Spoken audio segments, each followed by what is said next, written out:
Imagine waking up to find construction crews tearing up your property, building something you never approved. That's exactly what happened to me, a 55-year-old homeowner, when the Willow Creek HOA built a fully functioning public restroom on the front corner of my land without my permission. I confronted them in rage as strangers casually walked in and out, using my property as a public convenience.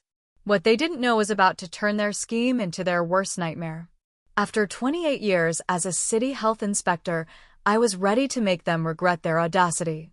When I purchased my corner lot in Willow Creek Estates 3 years ago, it seemed like the perfect place to enjoy my retirement. The property was prime real estate, beautifully landscaped, with excellent road access and backing up to protected forest land that offered the privacy I'd always craved.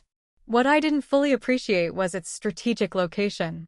My lot sat at the intersection of our upscale community and the entrance to Pine Hollow Trail, one of the most popular hiking destinations in Jefferson County. On weekends, the trail drew thousands of tourists for its stunning views and wilderness experience. For years, the county had tried to build public facilities for these hikers, but budget constraints and zoning issues stalled progress. The lack of restrooms was a growing problem, with hikers knocking on doors or sneaking into the woods. Under the previous HOA leadership, a retired judge named Walter Grayson, the HOA was reasonable. Fees were fair and rules were enforced with common sense. Everything changed when Catherine Langley was elected HOA president last year. A former corporate executive with political ambitions, Catherine campaigned on modernizing community standards and boosting property values through strategic improvements. She didn't mention that her husband, Philip Langley, owned the 3 largest restaurants along the trail access road. Within months, Catherine formed the Community Progress Committee, holding meetings at inconvenient times when most residents couldn't attend. There were rumors of her private meetings with local business owners profiting from hikers, but nothing concrete emerged until it was too late. The first sign of trouble was an HOA newsletter announcing a $30,000 donation from the local business association for community improvements. It vaguely mentioned infrastructure enhancements to support the community's unique appeal. At the quarterly meeting, several of us pressed for details. Catherine assured us all projects would comply with HOA bylaws and enhance property values. When I pushed further, she smiled tightly and said the board was exploring options and would communicate when decisions were finalized. I should have been more suspicious, but I was planning a 2-week trip to visit my son's new home in Colorado to help with his newborn daughter. Before leaving, I noticed surveyors near my property. They claimed to be working for the county on a routine boundary check, a lie in what would prove to be an elaborate deception. When I returned and turned onto my street, my heart sank. Cars lined the curb near my property, an unusual sight. As I neared my driveway, I saw it, a brick building with a curved roof and a sign reading Willow Creek HOA restrooms on the corner of my land. I slammed on my brakes, convinced I was hallucinating. But the 500-square-foot structure was real, replacing my prized azalea garden. The trees were gone, replaced by a gravel walkway leading to the facility's entrance. Strangers with hiking gear casually walked in and out, some filling water bottles at a fountain, others sitting on new benches adjusting their boots. I parked haphazardly and rushed toward the building, rage building with each step. A young couple exiting the facility smiled. "Are you with the HOA?" the man asked. "These restrooms are a game-changer for trail access." "This is my property," I stammered, too shocked for coherence. "I didn't authorize this." They looked confused, then hurried away. Inside, I found 4 toilet stalls, 2 urinals, sinks with hand dryers, and a water fountain, permanent, with plumbing, electricity, and air conditioning. Plaques reading, "Courtesy of Willow Creek HOA," hung by each mirror. I called Catherine Langley, but it went to voicemail. The HOA office receptionist said inquiries about new community facilities should be sent via email. When I explained the facility was on my land, she repeated her statement and hung up. Exploring further, I found a rack of brochures advertising Pine Hollow Trail, featuring photos of my property's restrooms. The printing date showed they were produced weeks before construction began. My landscaping was destroyed, my water feature repurposed as a backdrop for the restroom's rear wall, and my privacy fence removed for trail access. A county parks truck pulled up, the driver unlocking a new garbage container. "How long has this been here?" I asked. "Finished last week," he replied. The HOA got approvals pushed through in a day, fastest I've seen. A sign listed operating hours, 7 a.m. to 9 p.m. daily, maintained by a partnership between the HOA and the County Parks Department. This was a carefully orchestrated plan, executed while I was away. But why my property, and how did they build it in under 2 weeks? I spent the next day investigating. A friend at the county records office helped uncover the truth. Philip Langley owned Trailside Diner, Peak Brew House, and Hiker's Haven, the top restaurants catering to hikers. Tourism board minutes showed trail usage had risen 65% since the restroom's construction, boosting business along the trail access road. The minutes credited the convenient facilities. An agreement revealed the business association paid the HOA $600 monthly for restroom maintenance, a profit-generating scheme. An HOA brochure described my lot as a community contribution to tourism, as if my private property were public. County records showed my lot's corner location was ideal for trail and road access, with nearby water and sewer lines for easy connection. An HOA memo called it perfect for maximum utilization with minimal investment. Most infuriating was an email from Catherine to the construction company, dated the day I left for Colorado. Property owner departed for 2-week absence. Expedite work to ensure completion before his return. They'd waited until I was gone, hoping to present a done deal too costly to undo. Meanwhile, Philip's restaurants profited as hikers flocked to the new facilities. The next morning, I found Catherine Langley outside the restroom with men in suits, a banner reading "Grand Opening, Willow Creek Pine Hollow Partnership" strung between new lampposts on my land. She was explaining how the community initiative would boost property values while serving visitors. A photographer snapped pictures of the businessmen shaking hands. "What the hell are you doing?" I demanded, my voice echoing. The group turned in surprise. Catherine's expression flickered before she forced a smile. "Thomas, welcome home," she said smoothly. "We're celebrating our new community amenity. Perhaps you'd like to speak as the hosting property owner." "Hosting?" I sputtered. "You built this public toilet on my land without permission." The businessmen shifted uncomfortably. Hikers streamed in and out, some glancing curiously. "Now, Thomas," Catherine said patronizingly, "the HOA has easement rights for community improvements. This is legal and documented. We sent notices." "I never received any," I said. "No easement lets you build a structure on my property." She sighed. The board voted unanimously. "This adds value to the community, including your property. The foot traffic benefits local businesses, improving our neighborhood's economic health." A man in a suit stepped forward. "I'm Philip Langley, chair of the Business Association. We're grateful for the community's contribution to tourism. These facilities were needed." I noticed his Peak Brew House pin. "I don't care what the board voted," I said. "This is my property." "Actually, we had every right," Catherine interrupted, handing me a document. Section 7, Paragraph 4 of the HOA Covenant you signed grants us rights to install community facilities. She handed me another paper. "And this is the special assessment notice for your maintenance contribution." It was a $250 monthly charge for maintaining the restroom I never approved. "You expect me to pay for a public restroom on my land?" I asked, shaking with anger. "The assessment applies to all Willow Creek homeowners," she replied coolly. "Now, if you'll excuse us, we're in a ceremony." She turned away, dismissing me. A hiker brushed past, annoyed, as if I were blocking a public space. I stood humiliated, watching them celebrate on my property, treating me like an intruder. My initial attempts to fight back were frustrating. I filed a complaint with local authorities, but the HOA produced documents claiming I'd approved the construction, forged signatures I couldn't prove without costly analysis. I approached neighbors, but the HOA had been strategic.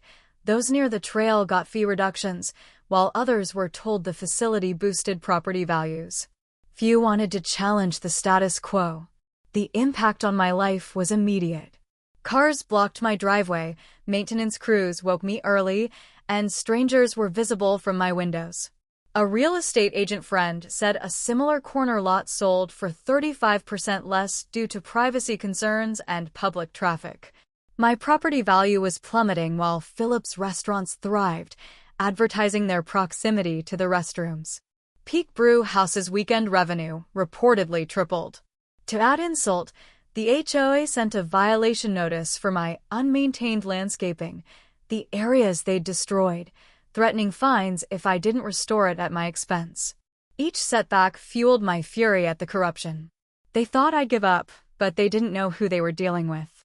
That night, watching hikers use my restroom, I decided to use my 28 years of expertise.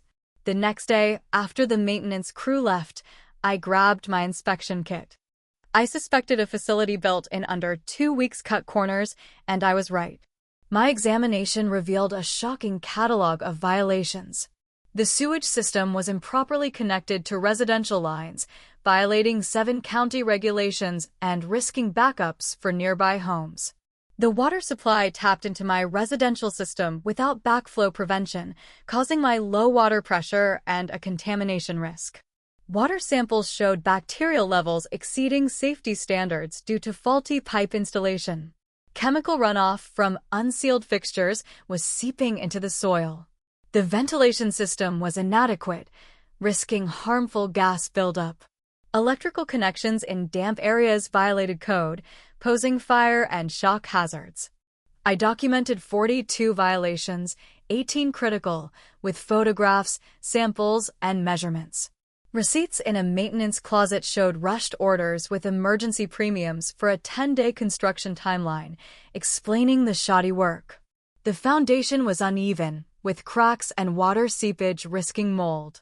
Soil samples from my adjacent garden showed contamination from improper drainage, and the septic connection was improperly treated, threatening neighborhood water quality. Rather than report immediately, I waited for the perfect moment. 3 days later, the HOA hosted a community partnership celebration at the clubhouse, inviting business owners, tourism officials, and county representatives. I arrived early with my portfolio and sat in the front row. Catherine nodded stiffly but focused on her presentation. The room filled with residents, business owners, and county officials. After opening remarks, Catherine took the podium. Willow Creek Estates has launched an innovative partnership serving our residents and the community, she began, showing a slide of the restroom on my property with smiling hikers. In 1 month, trail usage is up 75%, boosting business revenue. She praised the careful planning and under-budget execution, announcing plans for Phase 2 facilities on other private properties. When she opened the floor, I raised my hand. She hesitated before acknowledging me.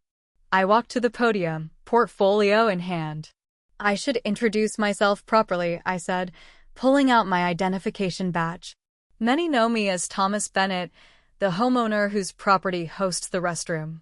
What you may not know is that I'm a senior health inspector for the Jefferson County Health Department with 28 years of experience. The room fell silent.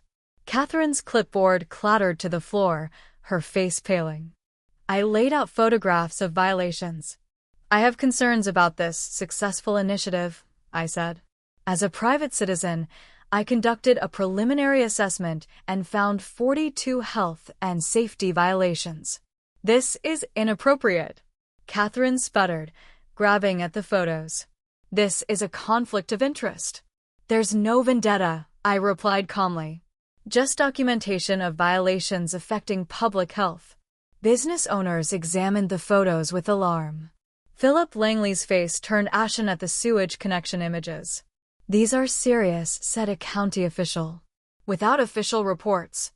"I've filed them," I interrupted, showing copies. "An inspection team arrives tomorrow. But everyone deserves to know what's been built." I projected my findings, replacing Catherine's slideshow. Water tests show contamination exceeding safety standards, affecting the neighborhood's supply. Gasps rippled through the audience. Homeowners snapped photos of my evidence. "This facility must be shut down immediately," the county official said. "You can't," Philip interjected. "The business will lose." "If you care more about business than safety," I said, "that's the problem with this project." I revealed falsified permits. The permit office is investigating how approvals were rushed without inspections. 2 health department officials I'd called entered. "The facility is closed effective immediately," the senior officer announced. Catherine's celebration became her nightmare. By noon the next day, my property was a quarantine zone. Yellow tape surrounded the restroom with "closed by health department" signs. News vans filmed as hikers read closure notices. The inspection team confirmed my violations and found more. "In 25 years, I've never seen so many critical violations," the lead inspector told reporters. "Contamination risks warrant closure, and structural issues make this building unsafe." Neighbors learned of health risks to their homes. Soil tests showed contamination spreading, shifting curiosity to anger. The HOA's insurance company refused coverage due to fraudulent permits and skipped inspections. County commissioners launched an investigation into fast-tracked approvals. Tourism officials removed the facility from promotions. A class action lawsuit formed among homeowners affected by contamination. Their attorney announced, "This is a catastrophic failure of HOA governance and potential criminal negligence." As Catherine left after questioning, a process server handed her legal notices. From my porch, I watched her facade crumble. The restroom meant to bring profits brought hazards, liability, and the collapse of her plans. 2 days later, the community center was packed for an emergency HOA meeting. Catherine was absent on medical leave. The board faced an angry crowd. A retired accountant revealed board members received business association kickbacks. A real estate agent showed property values dropped 12% near the trail due to commercial traffic. Residents discovered their properties were targeted for future facilities. Phase 2 plans showed more private lots marked for development. I took the floor. "I've lived here 3 years and kept to myself. That was my mistake.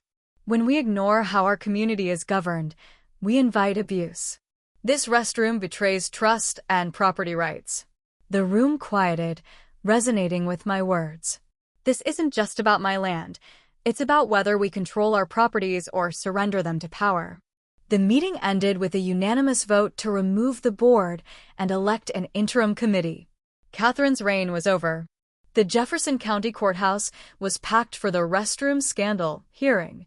Judge Margaret Ellison, known for her strict property law stance, presided. Evidence, falsified documents, environmental tests, and financial records painted a damning picture. Catherine, now with her own attorney, appeared defeated. Under oath, she admitted, "We thought it'd be easier to ask forgiveness than permission. The location was perfect, and we didn't think Mr. Bennett would fight once it was done." Judge Ellison's ruling was decisive. The HOA was ordered to remove the facility and restore my property at their expense.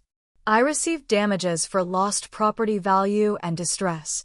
The case was referred to the district attorney for fraud, environmental violations, and conspiracy charges. "This court won't tolerate such disregard for property rights and public health," Ellison declared. Over 3 weeks, my property transformed.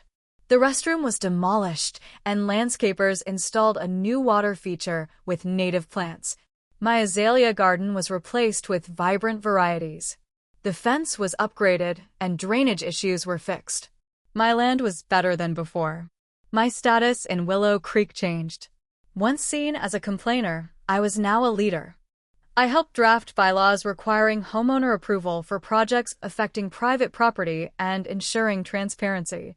Catherine was sentenced to community service, maintaining county trails, a fitting irony as she worked near my restored property, where hikers now used county-owned facilities. The restroom meant to exploit my land led to a stronger community. Homeowners' rights were respected, and vigilance replaced complacency. They thought I was just another homeowner to bully. Instead, they faced a health inspector who could shut them down with one inspection. Sometimes, justice doesn't need a long fight, just the right expertise at the right moment. Before you steal someone's property, you'd better know who you're dealing with.